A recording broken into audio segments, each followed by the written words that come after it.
Hey, what's up, you guys? This is Tim Hart, branch manager of Van Dyke Mortgage. Welcome to an episode of the Heartbeat Show podcast. This is pretty cool. Got a friend of mine, got to know each other the last couple of years. He's big time now, so I always appreciate him coming on. So we got with us our state rep here in Southwest Florida for District 77, and that's Dane Eagle. Dane, how you doing, buddy? I'm good, Tim. Good to be with you. Appreciate you having me on. Yeah, man. And you guys, if you're watching, Dane not only is our state rep, but the man is the House Majority Leader in Florida. Is that right, Dane? Yeah, majority leader in the Florida House, and that gives me a lot to do in Tallahassee when I'm not back home. But it's been a good ride and a lot of fun. Awesome, dude. So we're going to discuss the 2019 legislative agenda. You guys got our session. I'm sorry. You guys got a lot of stuff done, and we want to touch on, just highlight a few of these points and stuff. But before we get into that, Dane, do you mind tell if anyone's watching this and they don't know what the majority leader does, if you can tell them that, and then also a little bit of your background, man. How long you been in the politics game, and you're from Southwest Florida as well, right? Yeah, from here, born and raised in Southwest Florida. So I went to Bishop Verot High School, went to FGCU for a little while, graduated from UF. So I'm a homegrown guy for sure. Born in Lee Memorial Hospital. I mean, that's you can't get much further back than that. But obviously, if any of your viewers were with Rates and Reels, we had a good time on the show, and I've still got that picture of the cobia in my legislative office in Tallahassee. Oh, so nice! That's on display up there. So everybody walks when they're walking out the door, they see that. It's a great experience, and flexing on them with the cobia. Yeah. No, it was a good time. It was a good time. But so I got elected in 2012 by the voters here in Southwest Florida, and greatly appreciate it. We got term limits, so this is my final term. I've got one more year in Tallahassee, but it's a part-time legislature. So we've already finished for 2019. We were up there for 60 days of session. That ended on May 4th. We go up there for committee weeks ahead of time to get prepared. But our only constitutional duty is to balance the budget. That's the only thing we're required to do. We do a bunch of other great things as well. Pass some good legislation, stop bad legislation from happening. But the budget was the main priority, and within the budget, we got great things done, especially when it comes to education, environmental quality, water quality. That was majorly important, and we'll get into that. But the job of the majority leader, my job, is to work with the Speaker of the House and the majority caucus. The majority happens to be Republican, and then the minority is the Democratic caucus. And I work well with the minority leader. We don't always see eye to eye, but in order for civility and to get things done, you got to work together. You certainly do. But we have now 73 Republicans in the Florida House. So my job is to work with all 73 members, make sure that their priorities are passing as long as their priorities align with the priorities of the caucus, which is less spending, less government, less regulation, more freedom. In a nutshell, free market reform is a major thing that we've been pursuing, trying to get government out of the way and just allow commerce to happen on its own. And we believe that's the best way to push a strong economy, and that's the best way to support families as well. So my job is to work with all of them, keep order, and make sure that our priorities are passing. Dude, you got your hands full, bro. That's some say it's like herding cats. It's a lot of personalities. I bet. A lot of personalities. I used to complain about coaching T-ball and having like 10 5-year-olds running around. I can't imagine what you have to do. 5-year-olds, and then you got politicians of all ages running around. There's some comparisons there. Yeah, I bet. So, dude, before we keep rolling, I got to ask you, because I love putting you on the spot here. I'm going to do it. So, you're going to be up here soon. DeSantis is our governor now. So in 8 years, he's going to be term limited out if he wins again, right? That's right. He's got to win one more time, so he will be done in 2026, I believe. So right now, 2026, Dane Eagle. You want to announce your candidacy for the governor of Florida? Not today. On the Heartbeat Show podcast. Not today, but let's talk in 6 years and see where we are. All right. I tried to get you on Rates and Reels a couple years ago too. So yeah. One day, maybe one day you'll get me, but not near there yet. I'm enjoying where I'm at now.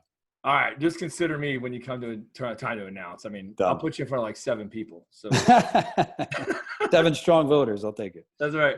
All right, man. Let's get to it. So. You guys had a lot of different issues this year you covered. I've got a couple that I kind of want to, get an overview of. But you being involved heavily into it, I'm sure you have or know, the ones that were the major hot button type issues that, you guys had to handle. So Do you want, are there any in particular you want to check off your list first? Yeah, well, what I'll do is I'll talk about the budget and what that encompassed, then we can get into some of the more policy issues that are more hot button. But the budget itself, and just to kind of framework that, since it is our only constitutional duty, we do balance our budget in Florida. Washington doesn't do that. We all see the debt that tracks up every single day and the chaos that we have up there because no one gets anything done. In Florida, I think we do three things right. We have term limits, as I mentioned. 8 years is the most you can serve, whether you're a House member, a senator, or a governor, or a cabinet member. 8 years is all you get. And then you got to move on and let someone fresh start over and inject some new ideas. And that's a wonderful thing. It's a part-time legislature. We're up there for 60 days out of the year. We got to get it done. We can't keep kicking the can down the road for eternity. And then we come home and we live under the laws we pass, unlike Congress. Congress is up there, 9-10 months out of the year. You tend to forget who you serve in a situation like that when you're not home in the district that you serve. So we got to come home and work our full-time jobs and work in commercial real estate. And that's how we put food on the table and pay our bills. So I think that's the way our founding fathers intended. And then the third thing is balancing the budget. We actually live within our means here. We're not spending more than we take in. And in fact, we try to spend less than we take in through tax cuts and reserves. So our budget's $91.1 billion, which is a lot of money. $91.1 billion is a lot of money. But to put that in perspective, let's look at the state of New York. State of New York is slightly smaller than the state of Florida. In the last census, we surpassed them. We were the fourth largest state. They were the third. We switched places. We're now the third largest state. They're the fourth. We continue to grow. We have 800 new people coming here every single day.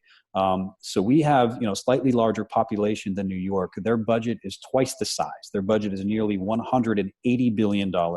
Ours is just over 90 billion. So that puts it in perspective. Less people, our budget is half the size. Around the same amount of people and our budget's half the size. So we try to live within our means. So when you look at that $91.1 billion, a lot of that money goes to healthcare, and we've been trying to chip away at that by injecting more free market reform, get government out of the way, let the private sector thrive, and let people have the opportunity to buy affordable health insurance and get access to good affordable health care. That's a major goal we've been working on. Education is one of the most important things the state does. That's not necessarily a responsibility of the federal government, although they've been taking that on. The Constitution delegates that responsibility. The U.S. Constitution delegates that responsibility to the states. So we've got to make sure we have a strong education system. We compete with the other 49 states to make sure we have the best kids coming up with the best education they deserve, by the way, not the education government dictates to them. And then one of the other major important things is public safety, infrastructure. And with infrastructure comes water quality, and that's a major issue for us in Southwest Florida. And we put into the budget this year a record-breaking $687 billion towards water quality and Everglades restoration. That's unprecedented. It's the most Everglades-friendly budget in Florida's history. The Southwest Florida delegation's always been focused on that and working on it. But the fact is we have 160 legislators, House members, and senators from all over the state. We've got to convince people in the Panhandle and beyond that it's important to invest in water quality, Lake Okeechobee and South Florida. And this governor stepped up. He made it a statewide issue, not a regional issue. And that's why we were so successful this year. So we've got money for reservoir projects, which will help with the flow, raising Tamiami Trail, Southern Reservoir, Western reservoirs, Northern reservoirs, money for blue-green algae mitigation, for red tide research, septic to sewer. I mean, you name it, there's parts of that in the budget. It's going to take time. We got to keep chipping away at it, time and money. We've got momentum on our side, so it's going to keep getting better. Yeah, I bring just a couple quick points on water quality. If this is a quick answer, I don't know. What is a legislator? That's pretty unique, though. You tell me about the Panhandle and Jacksonville and stuff. Like, do they care about South Florida? They've got so Senate Bill 10 in 2017, which is the Southern Reservoir, the entire Panhandle voted against it. I mean, and to their credit, they've got to go home and tell their constituents, yeah, we just voted on, billions of dollars in South Florida, which my constituents, my being them, are never going to see. So, right. How do they go home and talk about all the spending that they just voted for that's not going to benefit their district? But in fact, it does. While they may not see the direct benefit of having a reservoir in South Florida, the tourism, the economy, it's all connected. Our state is all connected. So when you've got blue-green algae coming out of Lake Okeechobee and red tide on the West Coast, and the news stations are flashing that all over the country, people are going to come to Florida. So that affects every single Floridian.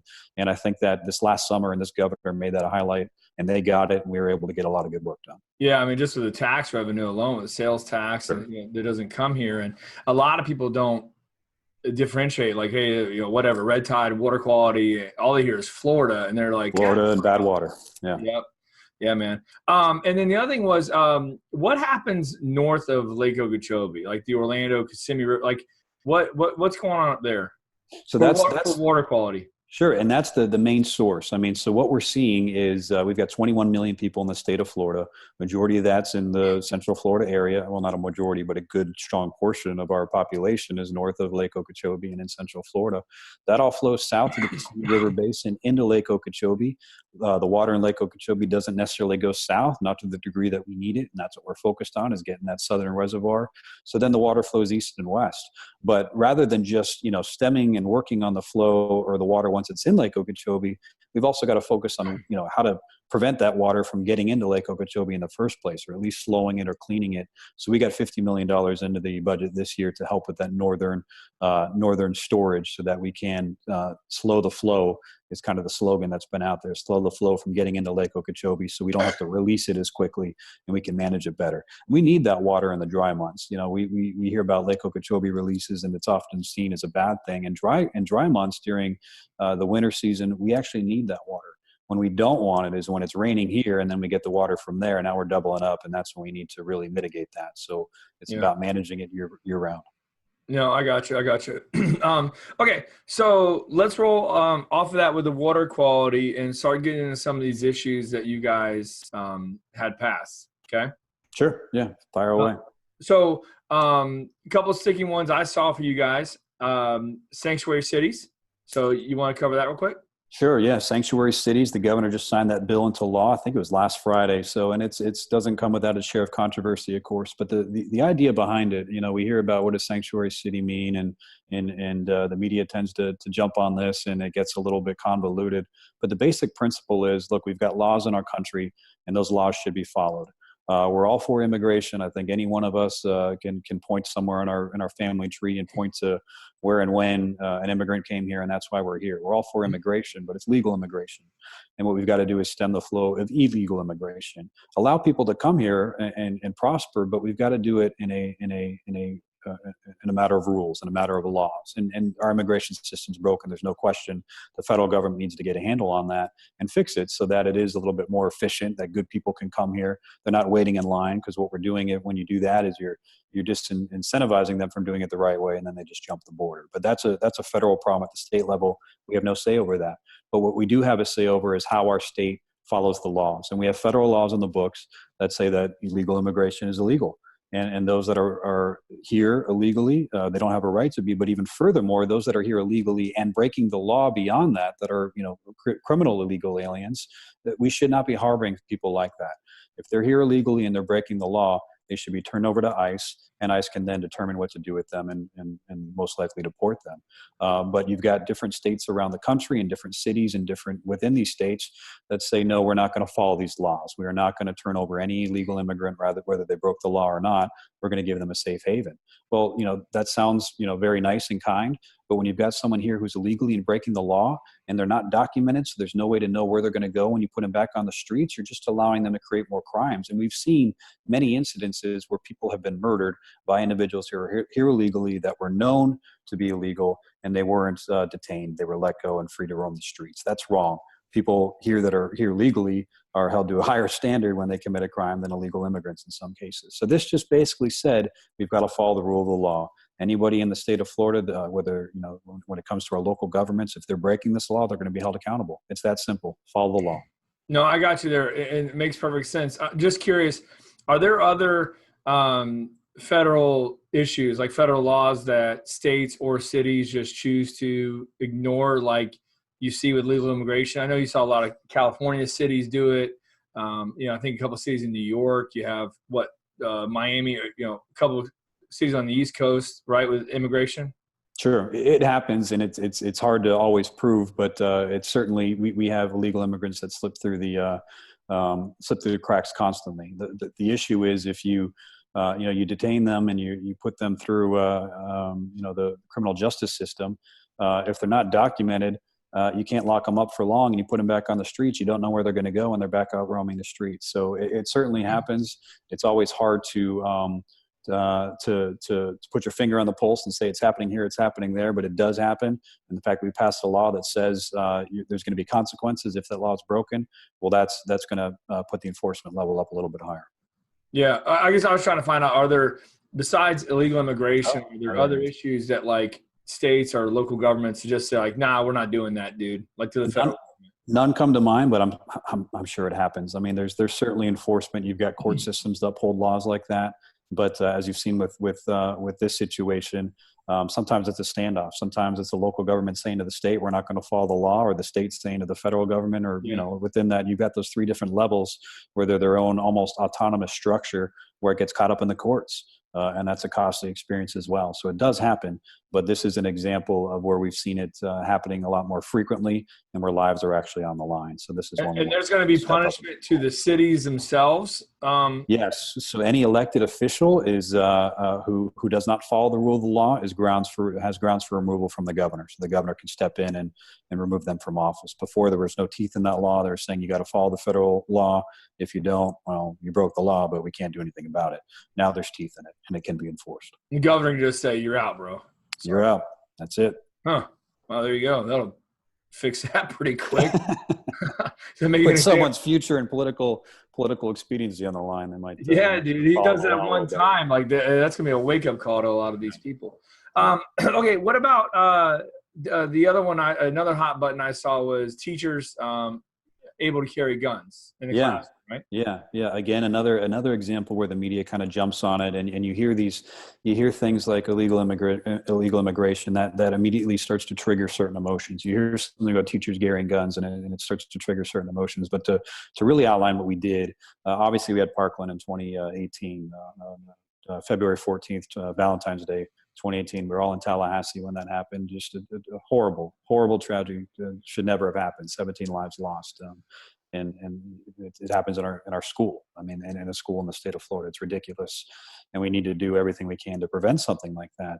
The bottom line is, the one person at fault is the person that was carrying the gun and committed this crime. Now we're seeing different levels of government where things failed. The sheriff's deputy outside never went in. He was just arrested a couple of weeks ago for negligence. The sheriff himself was removed from office. He was on trial this week discussing those issues, the school board. I mean, all the way up to the FBI. I mean, you can look at levels of government where this kid fell through the cracks, which is terribly, terribly unfortunate, and we need to address it. So we passed a law, a very comprehensive law in 2018 that looks at hardening schools, that looks at gun crimes, that looks at mental health, and also within that bill put together the Marjorie Stoneman Douglas Task Force that would had individuals, surviving family members of some of these students that were massacred.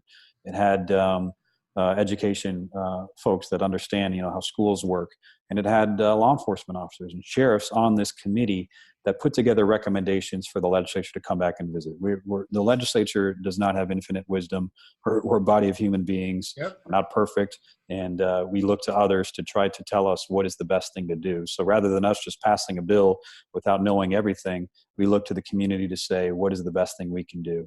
And they came back and said that among all these other things, hardening schools, mental health, all these very important things that you can do, one other major thing you can do is allow these teachers that are in these classrooms the ability to protect and defend themselves from the Second Amendment. And we have not allowed that previously in the state of Florida. We basically say that you have a right to the Second Amendment, a right to defend yourself until you step on school grounds. Right. And then these schools are considered gun-free safe zones, which is an oxymoron because they're not gun-free. They're free of guns carried by law-abiding citizens, but not from people that want to wreak havoc like we saw in Parkland. So we actually had Coach Aaron Feiss. Of the 17 massacred, 3 were teachers or administrators, and Coach Aaron Feiss was one of those individuals. This program is named after him, the Aaron Feiss Guardian Program. Now, I don't know if Aaron Feiss carried a weapon or a firearm any other day, but what I do know is that day he did not have the means to protect himself. He used his body to defend his students, and he was killed, tragically.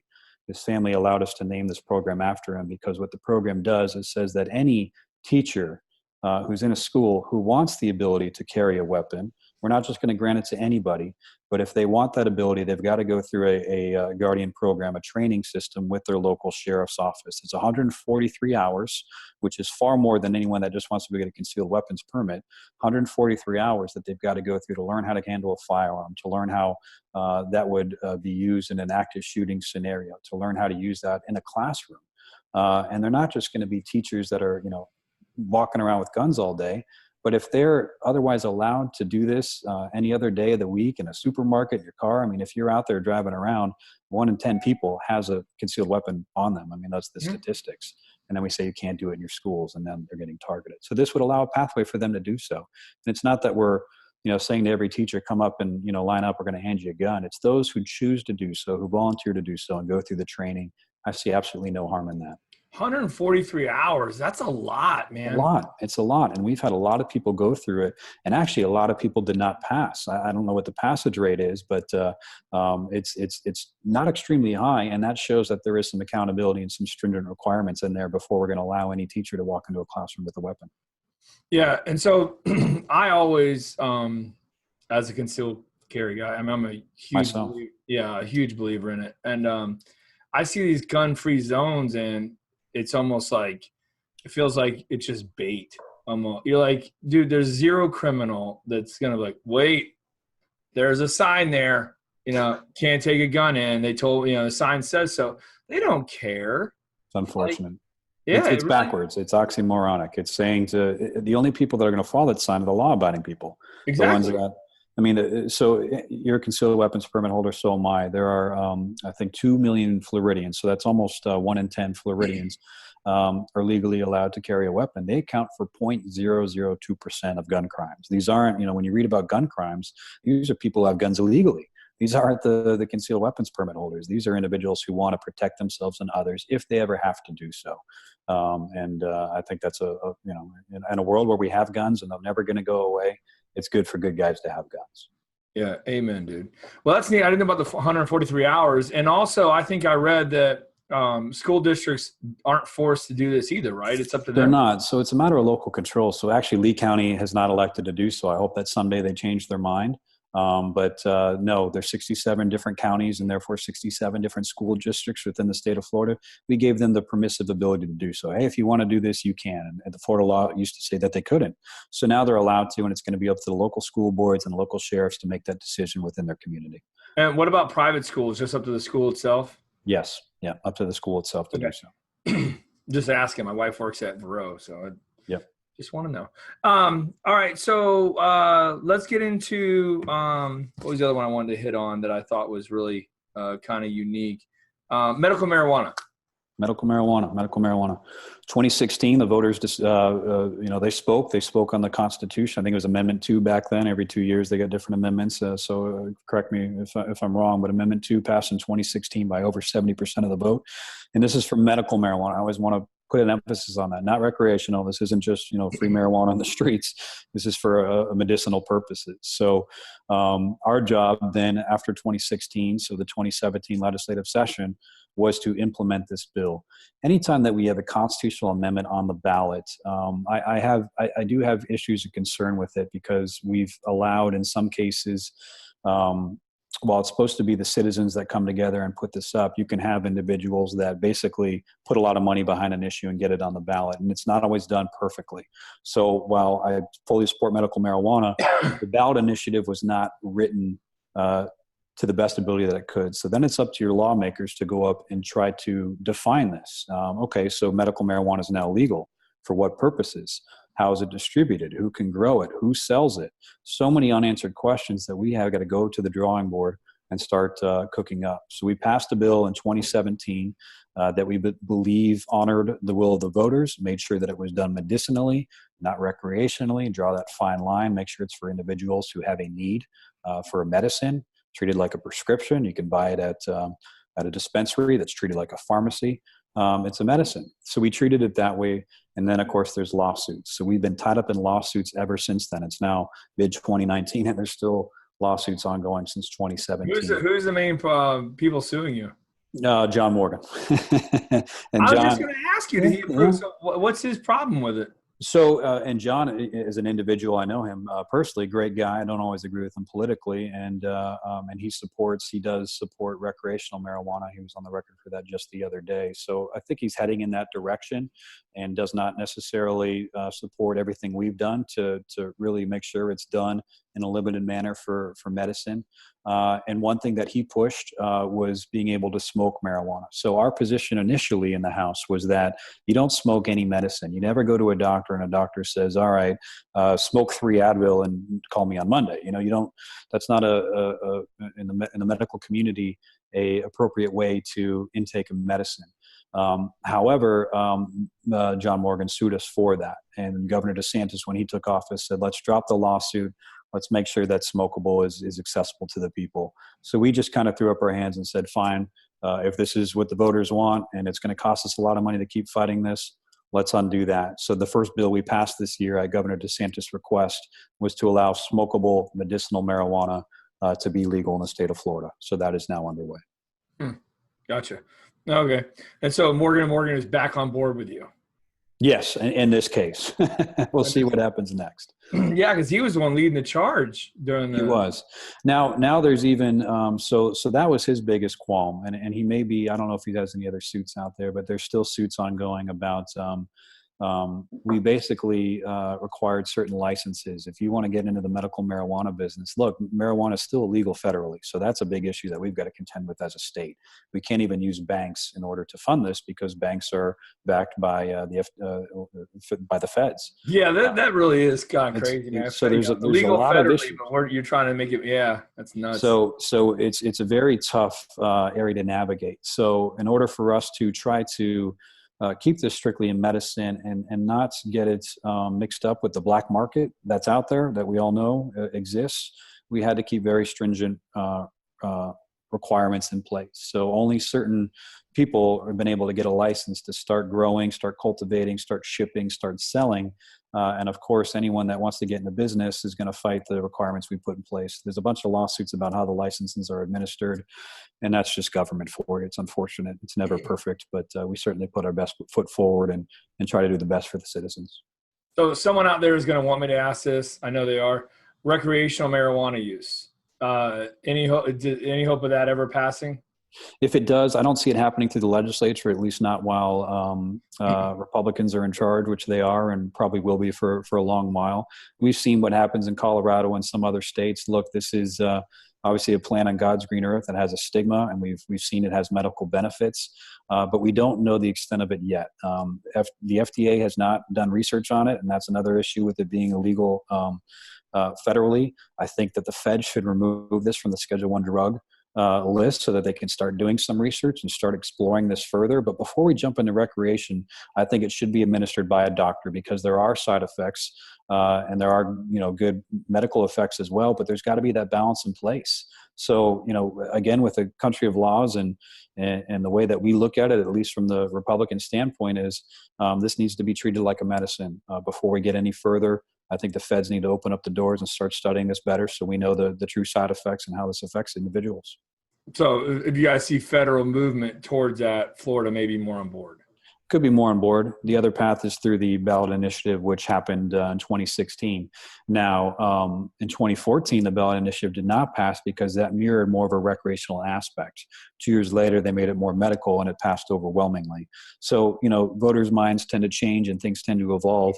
I don't know that the voters as a whole are on board with recreational at this point, but 10 years down the road, you could see a ballot initiative and it's legal in Florida. But we'll see. Man, people change. I got to tell you, though, I don't as just a regular voter, regular guy, I don't like these ballot initiatives. I don't like the idea of all of this being put to a popular vote and just even Southwest Florida last year, we passed, I think, 2 or 3 tax increases with an amendment. And you're like, who are these people that vote for the majority? You have, and I'm saying from Southwest Florida, where your majority conservative, Republican, it's 60-40 almost here. I think, is that the split here in Southwest Florida? Yeah, it roughly, I think it's 65-35 is how the vote tends to carry out. So even higher. Yeah. And it's like, man, who are the people that are like rolling up voting for tax increases that are coming from, a conservative or Republican view. It was just, I don't like it sometimes. That's just me, man, on that. I don't I agree. So the local tax issues were referendums put on by the local government, but to get and I disagree as well. I voted against them.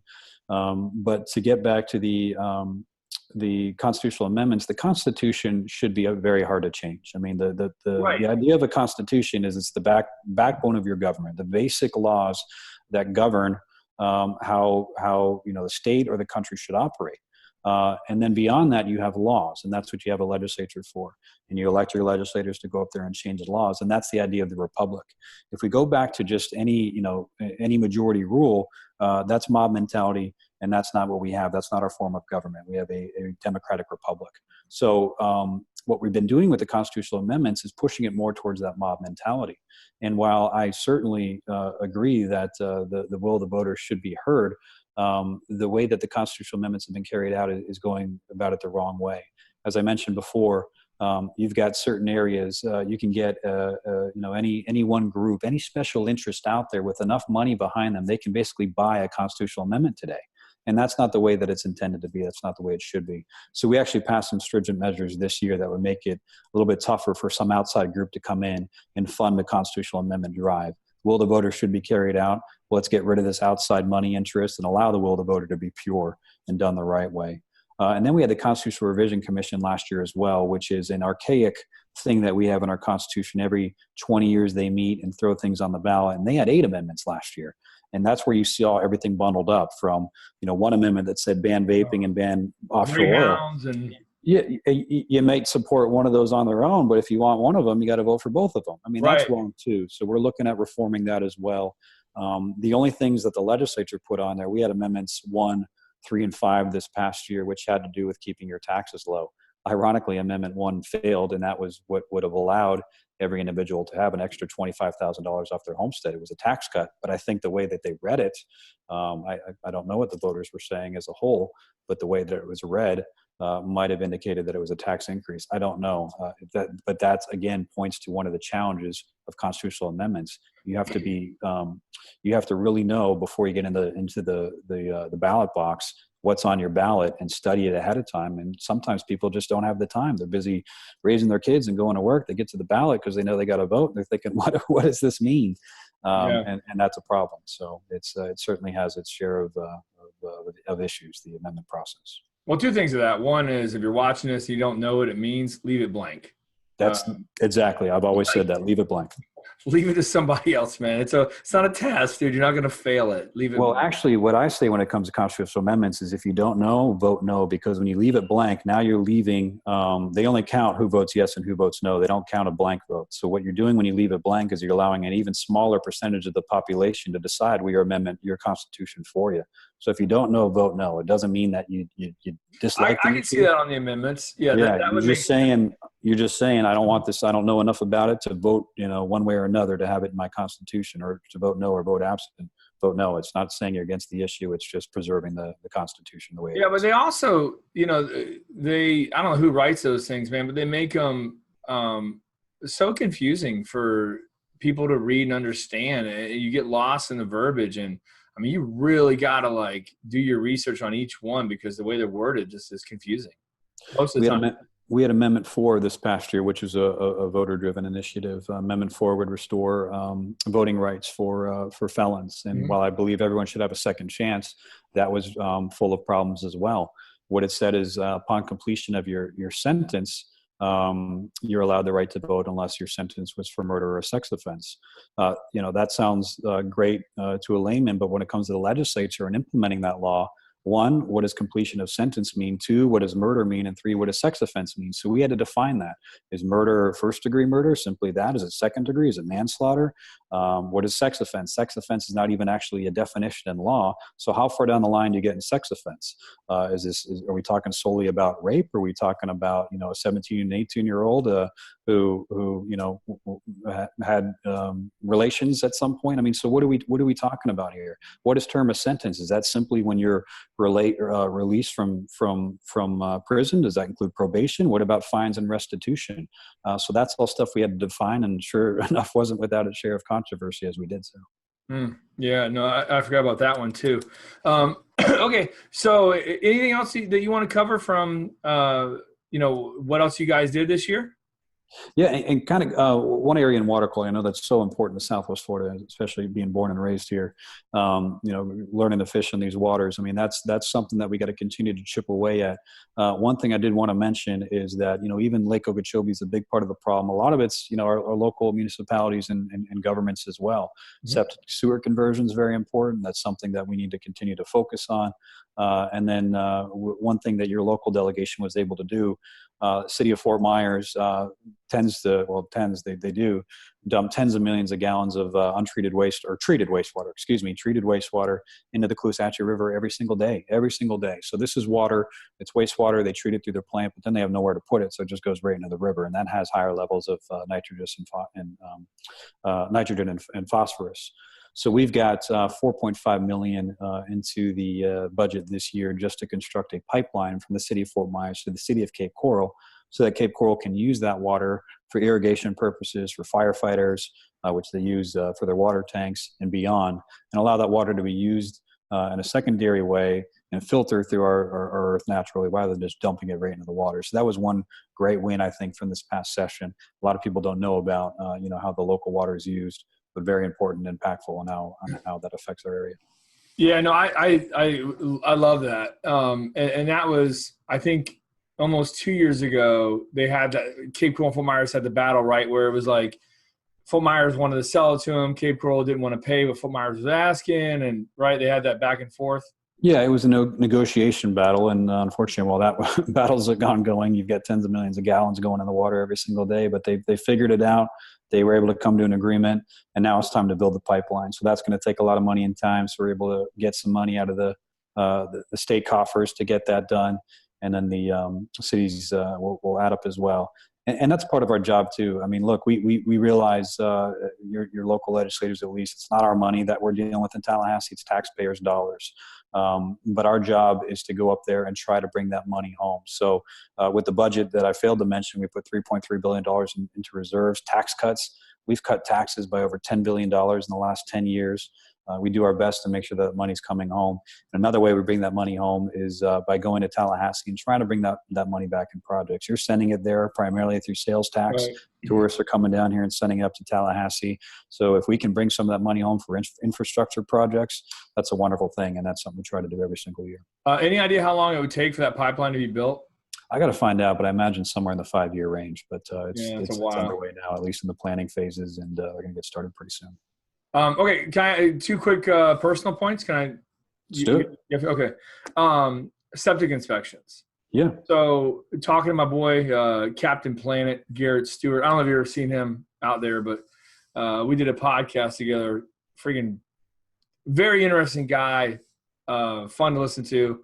But we were talking. One of the things we were talking about was septic tanks and how basically you're not required to have a septic inspection in Florida. Mm-hmm. So, excuse me. Any movement or thoughts on requiring septic inspections? I'm in the mortgage business, man, and I know realtors are not they're going to fight you tooth and nail on automatic, septic inspections, I'm sure. But you got any insight on that? Because that causes a lot of this water quality issue is leaky septic tanks. It does. Into the aquifer and then right out to the river, and there you go. Yeah, no, that's a big problem. So we see, this water quality issue that we have is a multifaceted problem. There's a lot of pieces to the puzzle to fix it, and septic is one of them. So you got the city of Cape Coral that's in the process of converting all septics to sewer, and that's great. Fortunately, it costs the citizens $20,000 a pop to do so. So it's really hard from a state level to require the transition from septic to sewer, but we've been offering incentives, a 50-50 match plan for local governments to take this on. But then beyond that, if an individual wants to upgrade their septic system or needs to go through an inspection process, we've been exploring ways to try to encourage that. We try not to always do necessarily a mandate at the state level. We hate to try to put government breathing down your neck every single day. But when it comes to water quality and the greater good of Florida, there's areas here that we need to explore. So mandatory septic inspections is something that's been discussed. And frankly, I think that there's there's a need somewhere there. It's about threading that needle and finding the right way to do it. Mandating someone to do something in their home is a challenge, but then again, how does that affect your neighbors and the community as a whole? Right. So we've been discussing ways to maybe incentivize upgrading your septic system. Septic systems 30 years ago are way different than they are today. So if there's a way for someone to come in and renew that, then that's going to be great for our community. We did have a bill this past year that got all the way through the final committee stops in the House and the Senate that addressed a lot of this. Unfortunately, it did not pass. And that's the nature of having a 60-day session. If you don't, get something finalized within those 60 days, once that clock hits midnight on the 60th day, everything dead and you start over. But I think we got a good chance to address that again this year. And there's a lot of issues in there that address local water quality control, septic tanks, and how water runoff is happening. So there's going to continue to be talk there. Are there any current tax incentives with the state? Like if you have an inspection, you can get a tax credit or put a new one in, anything like that? Not currently, but there are tax, and I need to check. There's actually discussing this morning with a realtor, we were discussing this exact subject. And I do believe in the state of Florida, up to a certain amount for higher energy products, you can save on sales tax. I need to see if that's applied to septic systems, because when he told me, when we started discussing that, I said that's a great idea. Let me start researching that right away. But here we are, and I haven't had time to, so I want to see where we are with that. But ways to incentivize that, I think, is a wonderful way to go about doing this and trying to solve that problem. Got it. What about spraying? I lied. I got two more issues. Sorry, man. So what about the spraying of weeds in Lake Okeechobee? That got stopped, right? So that still happens to some degree, and it's a lot of concern. So I've been doing research on that as well, and why does this happen? So if you got weeds in Lake Okeechobee, I should say weeds, like quotation marks, because they look like. Yeah. They're natural, plants, and right. some are invasive species though. And what happens with this invasive species is it chokes out the rest, and that upsets the equilibrium of the lake itself and can cause blue-green algae. So then if you spray the weeds, you're getting rid of those weeds and allowing natural growth to take place, but then you got to have concern about what's being sprayed. So it's kind of a catch-22 of what do we do? Do we allow these invasive species to take over, or do we try to treat them? And I've been, asking questions about this. DEP assures me everything's done above board and is done the right way. I do still have concern with how that's ongoing, but what I do have great faith in is Governor DeSantis and what he's doing now with DEP and his other agencies. My job as a legislature is to be a watchdog of what the executive branch is doing, DEP included. But Governor DeSantis, in his first executive order as governor, was to appoint a environmental science expert, which he's appointed to look over all of his agencies, all the rules, and make sure that everything that they do is favorable to the environment and not adverse to the environment. So if there are problems with this, it's going to be uncovered soon enough, and we'll be able to address it. But I have a lot of faith in what he's doing there. Another thing we did at his request is moved the environmental crimes unit. We do have a lot of good laws on the books that are aimed at polluters and making sure that good environmental practices are enforced when it comes to fertilizer ordinances locally, when it comes to best management practices for agricultural lands. But the question is, are these laws always enforced? Do we need to go create new laws, or do we need to make sure that enforcement of our existing laws is taking place? And I think that the latter is what should be happening, at least first. Make sure enforcement happens before we go and start creating new laws. So we moved the environmental crimes unit from FWC to DEP, where the laws are, where they can enforce it better. I think that's a great win for this year. So that's going to start taking place and make sure that polluters are being answered, or that their crimes are being answered for. Gotcha. All right, last one. Yep. Then I'm tapping out, man. I appreciate it. You got it. What a deep dive into Florida politics, man. This has been fun. Yeah, and we're touching the surface. There's so much more, but I know you can start jamming on the rest of this. So I'm a huge fair tax guy, federal level, abolish the IRS. You familiar with fair tax? Yes, I am. Yeah. Okay. So I love it. I was curious, the state of Florida tried to do that when Marco Rubio was running the House. Right. Do you remember that? Yeah. He wanted to, I believe it was swap the property taxes we pay for a higher sales tax. Real estate taxes, and he wanted to increase the sales price. Right. Almost got there. Didn't get it. I loved it. I thought that was awesome. Is it possible, because Lee County, this is my question. So Lee County passed that amendment with a 0.5-cent sales tax, right? Right. Which they round up, by the way. So It's not a 0.5-cent sales tax. Got you on that one. For every other dollar, it's a sales tax. It's a whole penny, Yeah, right? yeah. 3/4. It's Right. close to 1%. Yeah. 1.5%. So, anyways, enough about that one. So why can't Lee County just do the abolish their own property taxes and increase their own sales tax to cover that? So any changes to our tax structure at the state level, and even the state has some say in how the counties conduct their local property taxes. That's constitutional. So in order for us to make any changes like that, we'd have to do a constitutional amendment, which is ironic. Anytime, when we were talking earlier about wanting to change how constitutional amendments take place, the legislature itself can't just do that. Local governments itself can't just do that. The voters have to do it. The voters are the only ones that have say in how they change their constitution. So it would have to be either a ballot initiative drive, or the legislature can do through a 2/3 vote a ballot initiative as well. So we could take that up and pass it. It would take a large majority of both chambers, and that would mean bipartisan, to get something like that done. So it's not easy. It's certainly not easy, and that's why Rubio couldn't get it done. I didn't know if Lee County could control their own property taxes. That's a great question, and how much they can control it.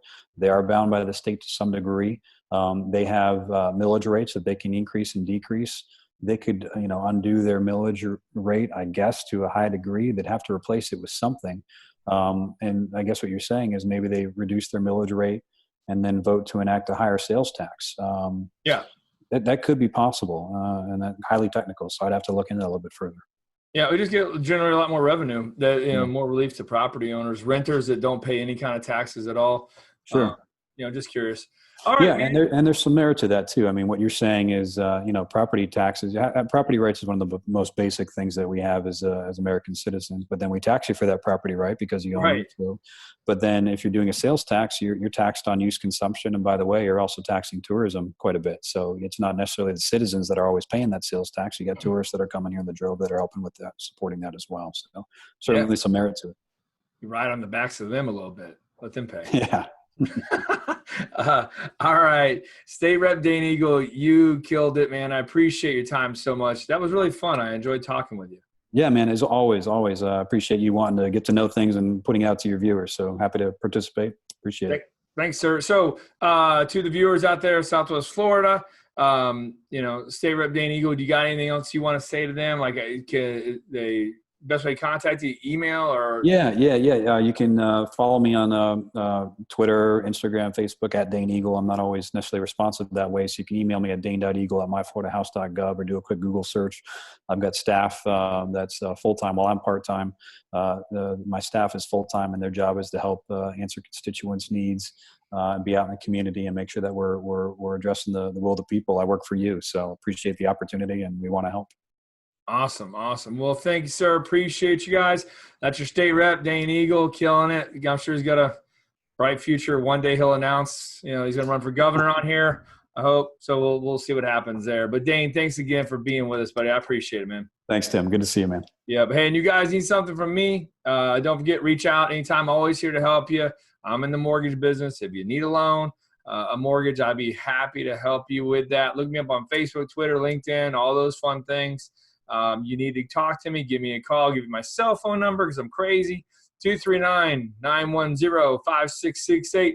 Don't forget to like, share, and subscribe to the YouTube channel, Facebook, and the podcast if you listen to that. All right, I think that's enough I said. So, Dane, appreciate you again, buddy. Everyone else, thanks for listening. Take care, everybody. Bye-bye.